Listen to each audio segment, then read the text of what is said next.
ओम शांति। 24 मई 2024 की साकार मुरली है। पापा कहते हैं, मीठे बच्चे, देही अभिमानी बाप तुम्हें देही अभिमानी भव का पाठ पढ़ाते हैं। तुम्हारा पुरुषार्थ है देह अभिमान को छोड़ना। प्रश्न: देह अभिमानी बनने से कौन सी पहली बीमारी उत्पन्न होती है? उत्तर: नाम रूप की ये बीमारी ही विकारी बना देती है। इसलिए बाप कहते हैं, आत्म अभिमानी रहने की प्रैक्टिस करो।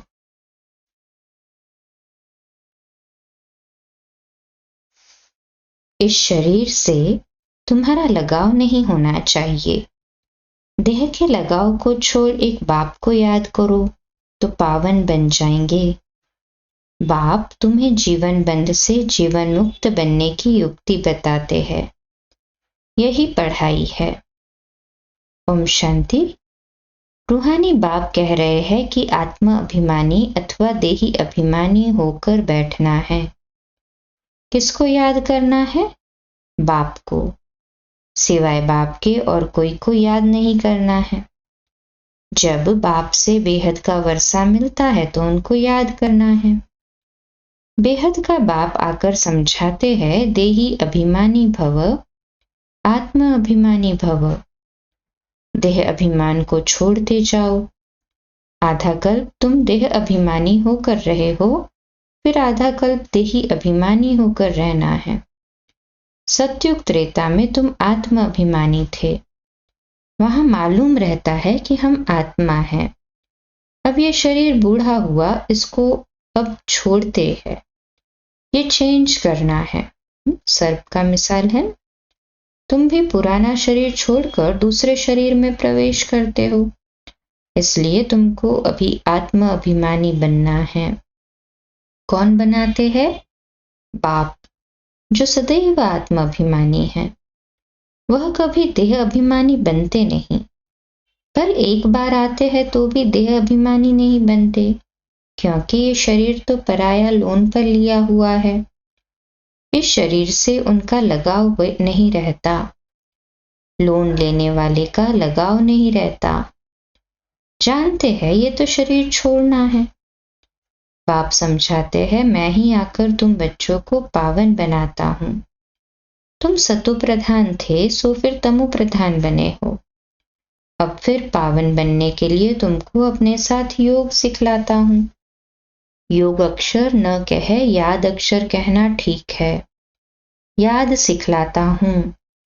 बच्चे बाप को याद करते हैं। अभी तुमको भी बाप को याद करना है। आत्मा ही याद करती है। जब रावण राज्य शुरू होता है तो तुम बच्चे देह अभिमानी बन पड़ते हो। फिर बाप आकर आत्म अभिमानी बनाते हैं। देह अभिमानी बनने से नाम रूप में फंस पड़ते हैं, विकारी बन जाते हैं। नहीं तो तुम सब निर्विकारी थे। फिर पुनर्जन्म लेते लेते विकारी बन जाते हो। ज्ञान किसको, भक्ति किसको कहा जाता है, ये तो बाप ने ही समझाया है। भक्ति शुरू होती है द्वापर से, जबकि 5 विकार रूपी रावण की स्थापना होती है। भारत में ही राम राज्य और रावण राज्य कहा जाता है, परंतु ये नहीं जानते कि कितना समय राम राज्य और कितना समय रावण राज्य चलता है। इस समय सभी तमो प्रधान पत्थर बुद्धि है। पैदा ही भ्रष्टाचार से होते हैं, इसलिए इसको विशियस वर्ल्ड कहा जाता है। नई दुनिया और पुरानी दुनिया में रात दिन का फर्क है। नई दुनिया में सिर्फ भारत ही था। भारत जैसा पवित्र खंड कोई बन न सके, फिर भारत जैसा अपवित्र भी कोई नहीं बनता। जो पवित्र वही फिर अपवित्र बनता है, फिर पवित्र बनता है। तुम जानते हो देवी देवताएं पवित्र थे, फिर पुनर्जन्म लेते लेते अपवित्र बन गए हैं। सबसे जास्ती जन्म भी यही लेते हैं। बाप समझाते हैं, मैं बहुत जन्मों के अंत के जन्म के भी अंत में आता हूं। ये पहला नंबर ही 84 जन्म पूरे कर वानप्रस्थ में आता है, तब मैं प्रवेश करता हूं। त्रिमूर्ति ब्रह्मा विष्णु शंकर भी है। परंतु किसको मालूम नहीं है, क्योंकि तमो प्रधान है। किसकी बायोग्राफी का किसी मनुष्य मात्र को पता नहीं है।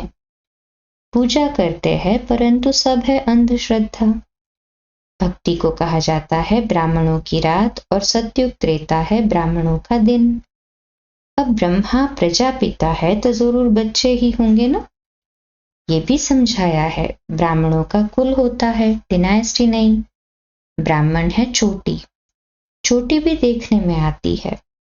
फिर ऊंचते ऊंच पढ़ाने वाला है परमपिता परमात्मा शिव।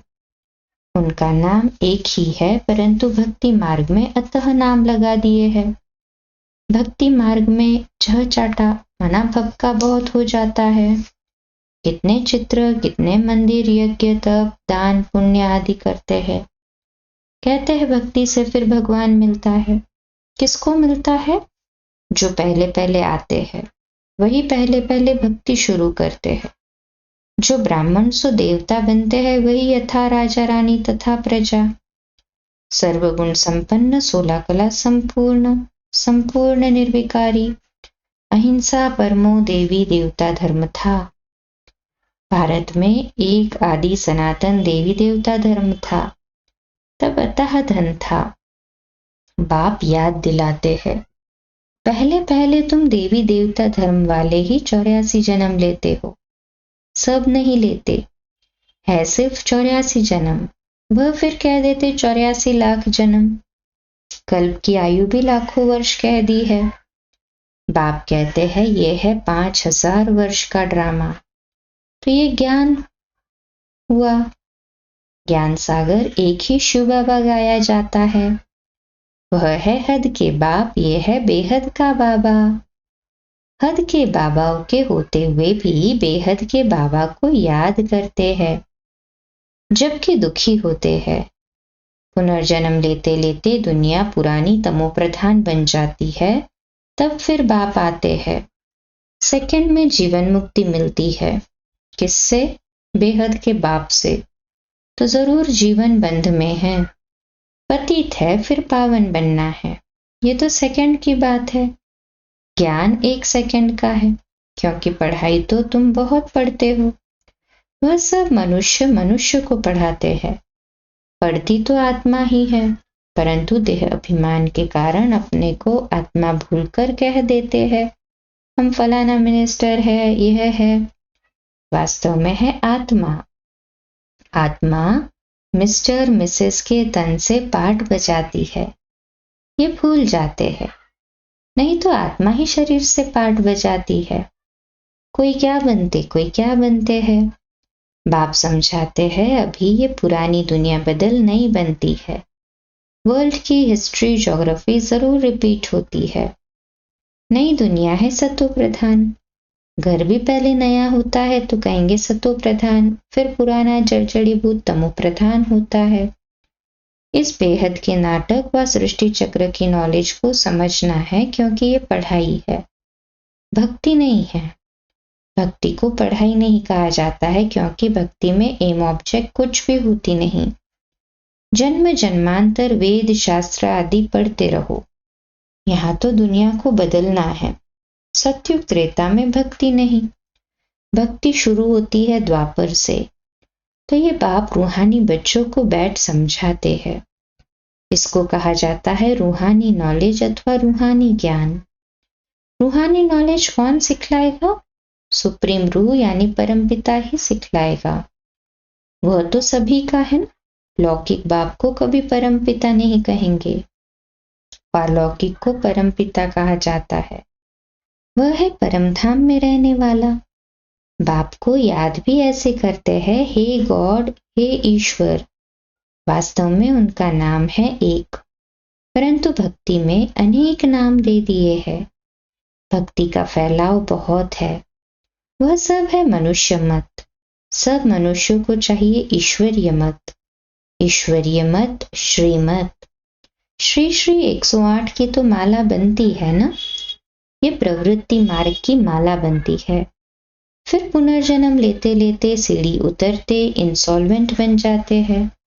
बुद्धि इंसॉल्वेंट बन जाती है तो मनुष्य देवाला मारते हैं।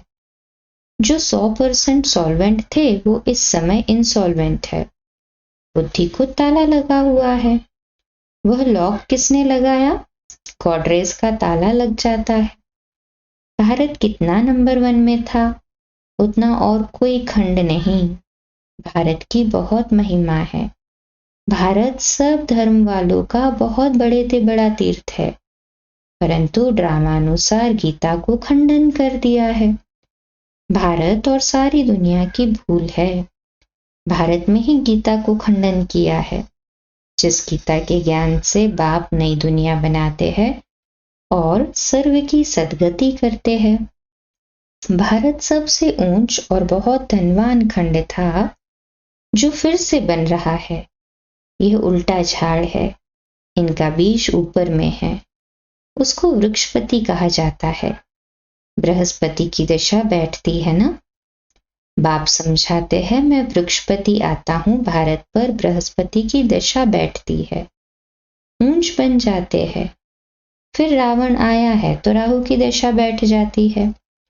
भारत का क्या हाल हो जाता है? वहां तो तुम्हारी आयु भी बड़ी रहती है क्योंकि पवित्र हो। आधा कल्प तुम 21 जन्म लेते हो, बाकी आधा कल्प में भोगी बनने से आयु भी छोटी हो जाती है, तो फिर तुम 63 जन्म लेते हो। अभी बाप समझाते हैं सतो प्रधान बनना है, इसलिए माम एकम याद करो। सब धर्म वाले इस समय तमो प्रधान हैं। तुम सभी को यह ज्ञान दे सकते हो। आत्माओं का बाप तो एक ही है। सब ब्रदर्स है क्योंकि हम आत्माएं एक बाप के बच्चे हैं। भल कहते भी हैं हिंदू मुसलमान भाई भाई है, परंतु अर्थ नहीं जानते हैं। आत्मा कहती राइट है, सब ब्रदर्स का बाप एक है। वर्षा देना ही है बड़े बाबा को।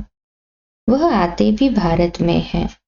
शिव जयंती मनाते हैं, परंतु वह कब आया था ये किसको भी पता नहीं है। तुम्हारी युद्ध है 5 विकारों से। काम तो तुम्हारा नंबर 1 दुश्मन है। रावण को जलाते हैं, परंतु वह है कौन, क्यों जलाते हैं, कुछ नहीं जानते। द्वापर से लेकर तुम नीचे उतरते इस समय पतित बन गए हो। एक तरफ शिव बाबा को याद कर पूछते हैं, दूसरे तरफ फिर कहते हैं कि वह सर्वव्यापी है।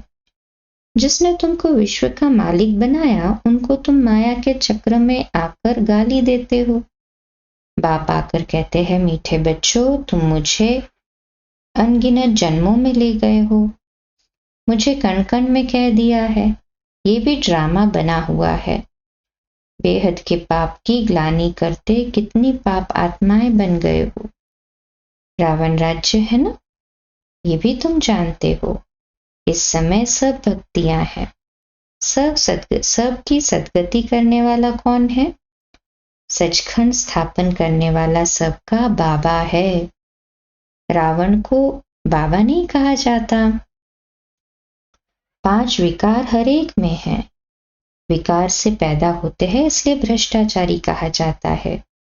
देवताओं को कहा जाता है संपूर्ण निर्विकारी। अभी है संपूर्ण विकारी।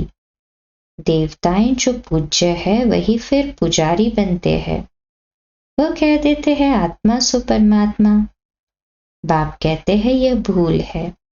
पहले पहले तो अपने को आत्मा निश्चय करना है।